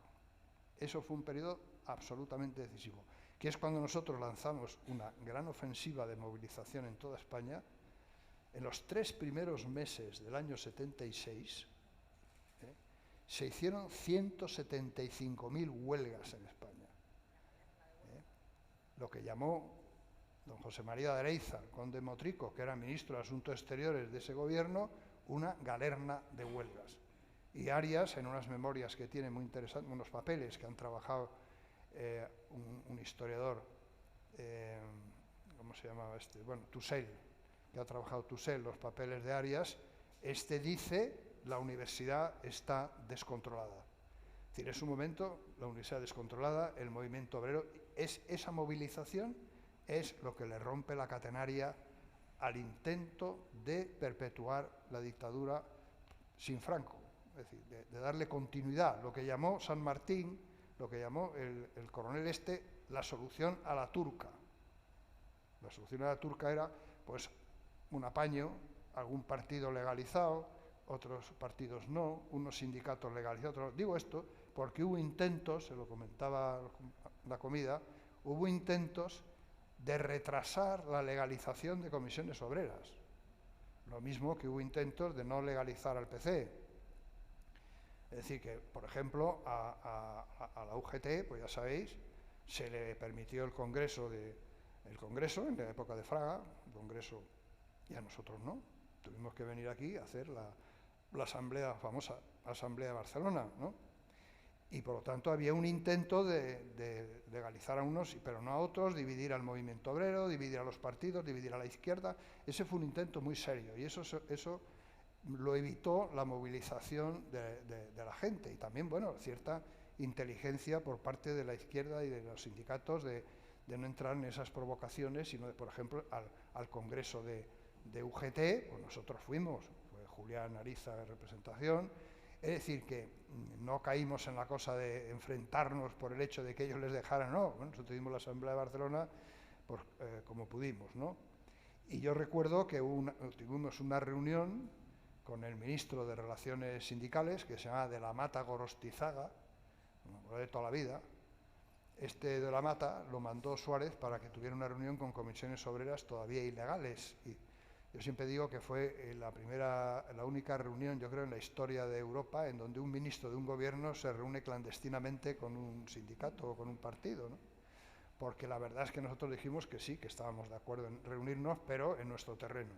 Y buscamos un despacho de abogado muy secreto, en un barrio muy tal, y ahí vino el hombre y ahí se metió con nosotros. Yo me acuerdo que ahí estaba el amigo Cipriano, fuimos como no nos fiábamos, Marcelino y Julián se quedaron en un piso, y en la delegación para hablar con él estaba uno que era socialista, que se llamaba Alonso, de Tierno Galván, del partido aquel de Tierno Galván, que era ferroviario, estaba uno que se llamaba Torres, que era parece que era de la Liga o de algo así, y luego estábamos Cipriano y yo. Y en esa reunión este hombre empezó diciendo que tuviéramos paciencia, que nos iban a legalizar, pero que en ese momento no podía ser, que los militares estaban medio revueltos, que tenían miedo de que los militares dieran un golpe, que aquel teniente general de Santiago y Díaz de Mendívil, que era una mala bestia, dijo que él dimitía si se legalizaba los sindicatos, y era nada menos que el vicepresidente. O sea, había verdaderamente una tensión, pero claro, nosotros le hicimos ver que no íbamos a aceptar que legalizaran a otro sindicato y a nosotros que no, vamos, que no se lo soñaran, ¿no? Y además le dijimos una cosa que le hizo, yo creo que fue importante decirle, mire, y además en una crisis económica como la que teníamos, con el 20 y tantos % de inflación, ¿quién le va a garantizar a ustedes la firma de los convenios? ¿La UGT? Hombre. Entonces él se dio cuenta de que era muy importante eso, porque es que teníamos una crisis económica brutal. Y Comisiones ahí era un poco la que cortaba el bacalao, ¿no? Bueno, él dijo que iba a informar al presidente y al cabo de muy pocos días dijo que todos los sindicatos fuéramos al registro, y ahí entregamos los estatutos y legalizados. Posteriormente al PCE, o sea, a Comisiones y a los sindicatos fue después. Pero bueno, eso no quiere decir nada. El tema es que fuimos legalizados, nos recibió Suárez a una delegación ahí en la Moncloa y de ahí vinieron luego los pactos de la Moncloa, pero antes a nosotros nos plantearon hacer un pacto social. Él decía que había que hacer un pacto social, nosotros no queríamos hacer un pacto social, un pacto solo de rentas, había que hacer un pacto mucho más amplio, de un contenido mucho más amplio, político, social, económico, todo, porque no teníamos constitución, no teníamos nada, y nos negamos en redondo, y entonces por lo que luego se fue a los pactos de la Moncloa, y bueno, yo creo que eso fue muy importante luego para la constitución que se hizo, y yo siempre digo que esta constitución, que tiene mejoras, que se la puede mejorar, sin duda alguna, pero es una constitución donde está reflejado la lucha de los trabajadores en la Constitución de 1978. Es la única constitución europea en donde los sindicatos, con el nombre de sindicatos, está en los primeros artículos de la Constitución. Yo he visto todas las constituciones en Europa, no mencionan la palabra sindicatos. Hablan de libertad sindical, pero sindicato como organización básica, que está en los primeros artículos de la Constitución, está en esta Constitución. Y eso está reflejado. Y otras muchas cosas que son muy importantes. Por lo tanto, yo creo que el no valorar que la lucha de los trabajadores es lo que ha traído la democracia a España y lo que ha traído esta Constitución y, bueno, lo que tenemos, pues yo creo que sería un error. Yo, de luego, creo que Comisiones siempre ha sido muy lúcida y siempre ha entendido perfectamente que el movimiento obrero ha sido un elemento central para traer las libertades y la democracia a este país y para tener lo que tenemos. Y yo creo que Comisiones, lo que está en Comisiones, que sigue siendo el primer sindicato de España y que espero que lo sea por muchos años, pues podéis estar muy orgullosos de pertenecer a este sindicato. Nada más, muchas gracias.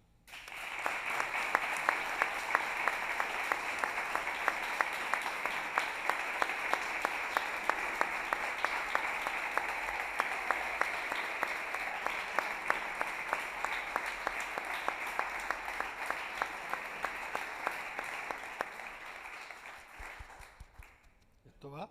¿Ahora sí? ¿Y ahora qué digo yo? Porque sí que tenía pensado más o menos que plantearos, pero me he quedado ennubilado escuchando a Nicolás, ¿no? Y ahora hilarlo me va a costar un poco. Pero yo quería hacer un planteamiento de un observador en la distancia del tiempo, por razones obvias, ¿no? Valorar aquel momento histórico del país. Desde una generación como la nuestra lo tenemos que hacer como un observador, ¿no? Y a mí hay cosas que me gustaría compartir con todos vosotros que siempre me han sorprendido de vuestra generación, ¿no? si leíamos los nombres y las edades de los procesados, solo había 2 que superaban la treintena. Eran chavales que se habían tirado a organizarse y hoy día eso es impensable. Es decir, ver la Dirección Nacional de Comisiones Obreras a nivel estatal en la década de los 30 es impensable. Eso siempre me ha alucinado.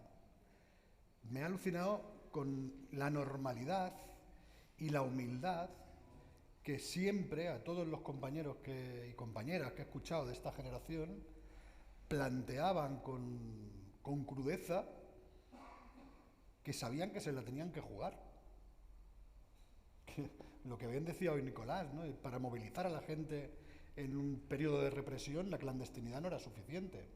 Había que salir a la luz. Claro, chavales de esa edad, en su primera época adulta, para poderse emancipar en un concepto amplio, que se la estaban jugando como se la estaban jugando, es la expresión de solidaridad que vamos, sale a borbotones, ¿no? de lo que significa realmente los valores, ¿no? de una generación que construye, ¿no? un movimiento inicialmente y una organización como la que tenemos las comisiones obreras, ¿no? Son elementos, ¿no? que tienen mucho que ver con la condición humana, ¿no? Porque elevamos normalmente la reflexión de los contextos históricos a planos muy analíticos, ¿no? en lo que significa lo orgánico, lo político, ¿no? la acción, ¿no? en sí mismo, pero no deja de ser una condición humana, ¿no? de una generación que evidentemente le había tocado a algunos vivir lo más profundo de la dictadura, pero otros que eran herederos de ese periodo más negro de la salida de la guerra civil, y decir, esto se tiene que acabar ya. Es decir, que estamos en un contexto diferente, ¿no? Los años 60, 70, y que no se podría perpetuar un régimen en el entorno en el que se movía España, no podía perpetuarse, que eso había que acelerar un proceso que evidentemente nos llevara a un sistema democrático, ¿no? Por lo tanto, es algo que siempre me ha llamado la atención, ¿no? De lo que significaba la lucha de aquella gente, ¿no? de nuestra gente en aquel momento, ¿no? Claro, escucharlo con un testimonio vivo ya es, si alguien que es un apasionado de esta parte de la historia de nuestro país, si lo escuchas de gente que son los tuyos y que te lo explican con un testimonio vivo, pues entonces ya es el sumum, ¿no? del respeto. Yo por eso primero que quiero hacer es hacer un reconocimiento, Nicolás, ya que aprovechando que estás aquí, a toda esa gente, ¿no? que tuvisteis la lucidez y sobre todo la valentía y el coraje de poner lo mejor de vuestros años, ¿no? a disposición del conjunto del país y sobre todo del pueblo, ¿no? Yo pienso que eso es un reconocimiento que nosotros no seremos nunca, no estaremos nunca a la altura de poder plantear de una manera continua a toda aquella gente que lo hizo posible, ¿no? Por lo tanto, vaya por delante esa reflexión. Lo segundo que quería trasladar es que, saliendo un poco de la trascendencia, cuando yo empezaba a militar por comisiones obreras me decían, Comisiones Obreras llega a todos sitios, Comisiones Obreras se encarga de todo, Comisiones Obreras hace de todo. Hostia, hace de todo, pero no se ve yo que tocábamos el violín, que éramos capaces de recitar poesía y que encima interpretábamos, coño, un tío de la ejecutiva de la CON interpretando teatro. Esto sí que es un abanico que no sé si vosotros, cuando estabais configurando esos principios en ese documento de lo que iba a ser los principios estatutarios del sindicato, lo teníais en cuenta. Pero hasta ahí han llegado esas comisiones obreras, ¿no? Agradeceros, evidentemente, que le hayáis dado ese toque cultural, ¿no? a un acto como este, porque pienso que no podía tener mejor entrada para luego analizar el trabajo del libro, ¿no? Y también, evidentemente, a la Fundación 1 de Mayo y a vosotros, Maika, ¿no? que habéis puesto a disposición la reflexión de lo que fue el proceso 1001 con el libro, ¿no? Y en ese sentido, contextualizar una cosa última, ¿no? El valor de la memoria, ¿no? Lo decía Nicolás, con la recién aprobada ley de memoria en nuestro país, pero sobre todo por la acción, ¿no? de la reivindicación de la memoria histórica y de la memoria del movimiento obrero, ¿no? como un elemento fundamental de la conquista de las libertades en nuestro país y también de la llegada de la democracia. Porque desde la concepción de la memoria, si si escuchábamos sobre todo la última parte de la intervención de Nicolás, a mí se me venían a la cabeza paralelismos con la actualidad varios, ¿no? Una alta inflación, la propuesta de un pacto de rentas, el atisbo de entonces un fascismo en decadencia y ahora un fascismo en la insurgencia, ¿no? En el resurgimiento y la insurgencia. Qué importante es la memoria para no caer de nuevo, ¿no? en aquellos años, ¿no? En los que se vivieron pues, bueno, las penurias y la represión que tuvieron que tirar de gente decidida y valiente como la que planteábamos antes, ¿no? Y yo creo que ese ejercicio es fundamental que se realice continuamente, que se invierta energías, inteligencia y recursos para poderla practicar y sobre todo que la pongamos a disposición de nuestra gente. Yo creo que es imprescindible que la sociedad de hoy pueda acercarse a la reflexión del contexto histórico que recientemente hemos vivido en nuestro país para poder articular una democracia, para evitar que los ciclos de representatividad política nos vuelvan a traer a las instituciones mayorías reaccionarias como las que estamos viendo muy cerquita nuestro, ¿no? En países muy cercanos a los nuestros, países que incluso hemos bebido ideológicamente de ellos, ¿no? En cuanto hemos vivido del PCI y de la CCIL, ¿no? Del sindicalismo y la izquierda, del comunismo español, de ese comunismo italiano y de ese sindicalismo de clase confederal italiano, ¿no? Los paralelismos que tiene la Comisión Obrera Nacional de Cataluña con la manera organizativa y política de la CCIL, ¿no? En este caso. Por lo tanto, traigamos, ¿no? a los centros de trabajo el valor ideológico detrás de cada reivindicación. Traigamos la memoria histórica detrás de cada proceso de negociación. Pongámosles contexto político, contexto ideológico a cada uno de los planteamientos que pone el sindicato en cualquier espacio de intervención directa en el centro de trabajo.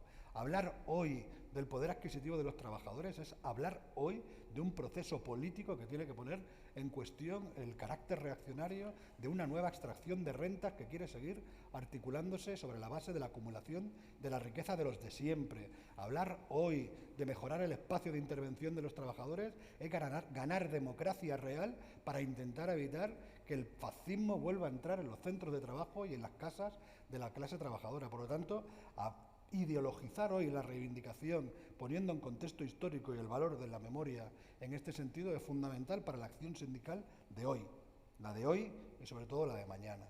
Y por último, y acabo, he tenido la oportunidad, evidentemente, de charlar algunas veces con Nicolás y hoy de comer, ¿no? Es decir, hoy os he hablado del pasado, pero es que yo estoy a punto de hacer una propuesta para que se venga la ejecutiva de la CON, porque la visión de hacia dónde tiene que ir el movimiento sindical hacia el futuro es impresionante. Yo algún día quiero cumplir años como tú, ¿eh?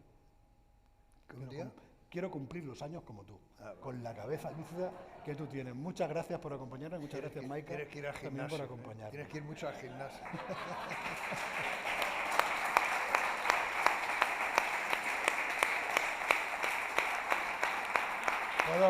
¿Puedo decir algo? Tú tira que esto es tuyo. No, voy a dialogar un poco aquí con Pacheco. Sobre el tema de la edad, ¿por qué la gente era tan joven? Porque el único que era un poco mayor era Marcelino. Y tampoco es que fuese muy mayor, tenía 55 años, ¿no? Pero bueno, era joven. De muy joven había hecho la guerra, ¿no? Hombre, él no era el líder porque fuera mayor solo, ¿eh?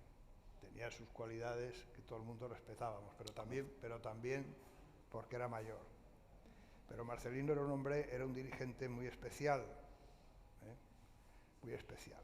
Marcelino, al que todos respetábamos porque éramos 20 años más jóvenes que él y éramos muy jóvenes, pues era un hombre al que siempre le llevábamos la contraria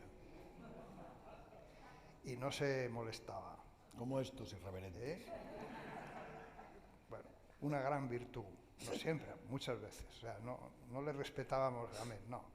Y Marcelino, en aquellas reuniones, algunas clandestinas, me acuerdo aquellas del Pozo del Tío Raimundo, estábamos ahí, que había que hacerla rápido, que siempre que si viene la policía no viene la policía, en fin, esa tensión que había ahí, pues siempre había alguno que decía, mira, esto hay que hacerlo así y punto. Y Marcelino siempre decía, compañero, no, punto no, en todo caso punto y coma. Por si acaso. Bueno, pues ese era Marcelino. Es decir, que en cambio en los partidos no era así, punto y punto. Entonces, por eso ha aguantado comisiones. Una gran virtud en la dirección de comisiones obreras, el ambiente que había de que todo el mundo podía decir lo que quería, podía discutir lo que quería, podía llevar la contraria a lo que quería, que ahí no pasaba nada. Había una frase famosa que hizo, no sé si fue Alfonso Guerra, que dijo, el que se mueva no sale en la foto. Bueno, pues en comisiones, si no te movías, es cuando no salías en la foto. O sea, que era al revés. Claro, y eso es lo que hacía fuerte a comisiones, porque no era decir a toda mena, no, había que discutir las cosas y había que verlas claras, porque la gente se jugaba mucho, ¿no? Pero lo de la edad viene por una razón, porque cuando termina la guerra, hay toda una generación de dirigentes sindicales y políticos que fueron fusilados, machacados, exiliados, torturados, bueno, masacrados. Y lo que quedó, pues, que yo he conocido a algunos, que luego se fueron acercando, pero estaban aterrados. Es decir, que era en las familias, vamos, que no se podía ni hablar de los temas, ¿no? Y en cambio, la generación nuestra es una generación que nace en la guerra, pero que ya, a mí siempre me lo decía Saborido y otros, y Soto y todo esto, que ellos eran gente joven que estaba trabajando en la Hispano-Aviación ahí en Sevilla y que ese terror de entonces no lo tenían metido en el cuerpo. Entonces, por eso hay una generación, es decir, la generación de los dirigentes, aparte de Marcelino y eso, éramos gente jovencísima. Vamos, jovencísima para eso, ¿no? Para lo que teníamos delante, porque éramos muy conscientes de las decisiones que tomábamos, las consecuencias que podían tener. Porque cuando tú decías que había que hacer una huelga y que a veces nosotros éramos conscientes de que eso podía significar la ruina para muchas familias. Porque claro, les despedían, encarcelaban, en fin, era un desastre. En una situación de dictadura en donde no había nada, no había cajas de resistencia, ni había nada de eso. Entonces, yo creo que es un fenómeno muy interesante porque es toda la generación posterior a la guerra, cuando ya en los años 60 ya empieza la madurez de una generación nueva que empieza a entrar en las empresas, que emigra, muchos son emigrantes que están aquí en Cataluña, muchísimos, ¿no? Cipriano. Hombre, Cipriano no era precisamente catalán de pura cepa. Ángel. ¿No? Es decir, Ángel Rozas también. Bueno, Ángel Rozas, claro. Es decir, que y en otros José Luis, sitios igual. José Luis, que viene de Granada. José Luis, exacto. Es decir, que hay todo un fenómeno de emigración, por un lado, de gente joven, que era gente muy joven, y luego, bueno, pues una politización que se hizo también por parte del Partido Comunista y eso, importante, bueno.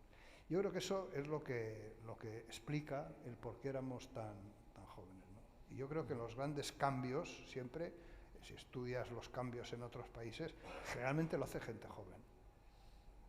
No solo en el caso nuestro, sino también, tú ves quiénes eran los dirigentes de la resistencia en Francia o de la resistencia en Italia, y era gente jovencísima. Trentín era un tipo jovencísimo, estaba ahí, o Lama, o todos estos, ¿no? Eso es por ese lado.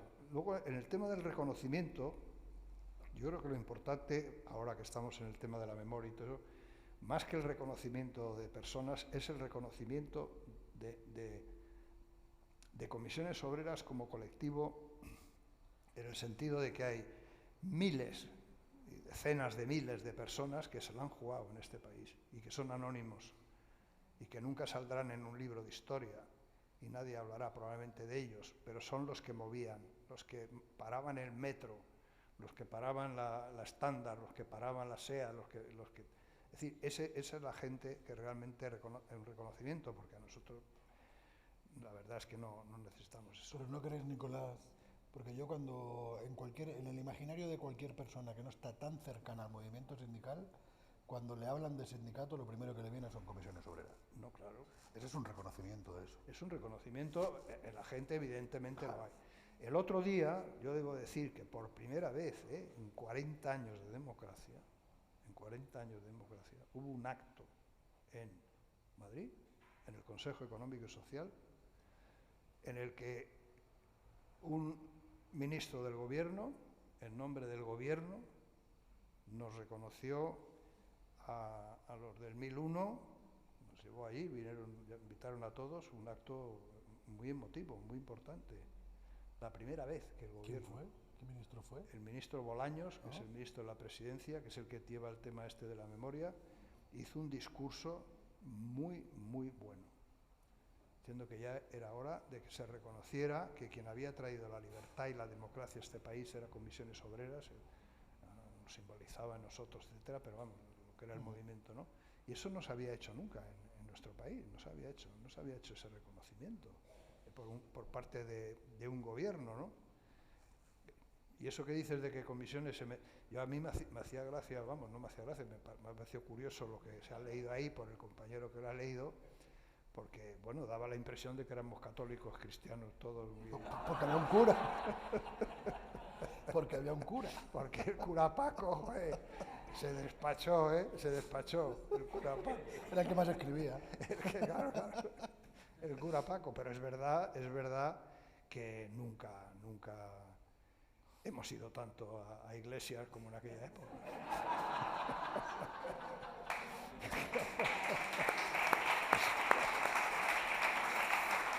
Yo reconozco que, vamos, es que Aquí como ves, no salíamos de la iglesia, vamos.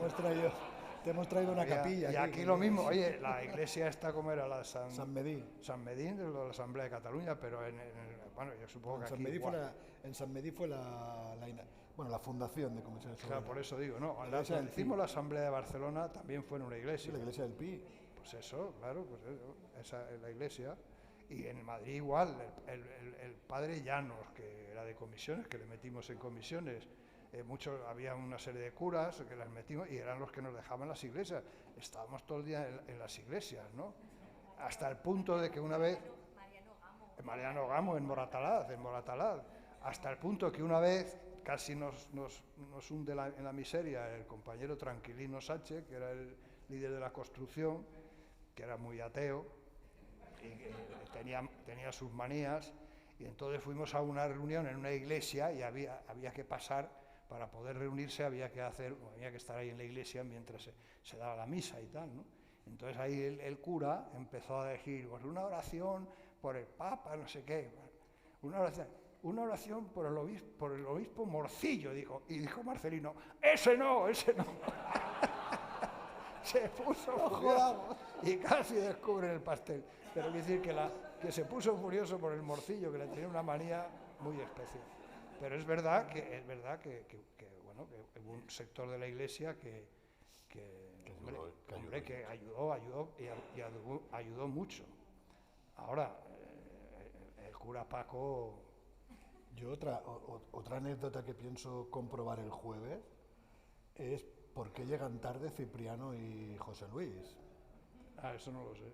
Eso lo que pienso preguntar, porque claro, se escaparon, pero pienso preguntar al Gordo, porque el jueves tenemos al Gordo aquí presentando un libro de Javier Aristu, y le pienso preguntar, oye, que el otro día Nicolás estuvo aquí y nos contaron que os escaqueasteis y pudimos mantener la dirección, pero dime la verdad, ¿por qué llegaste tarde? Bueno, esa es la parte positiva. Porque el Gordo normalmente siempre se enrollaba mucho, me cuentan.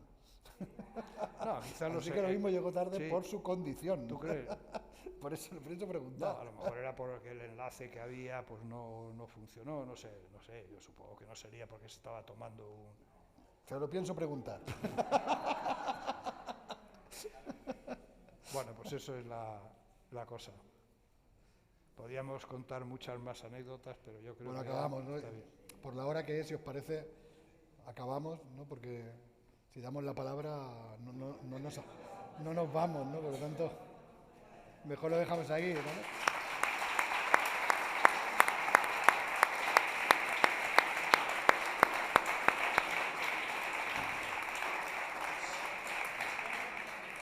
¿Qué? ¿Han cerrado acuerdo en el metal?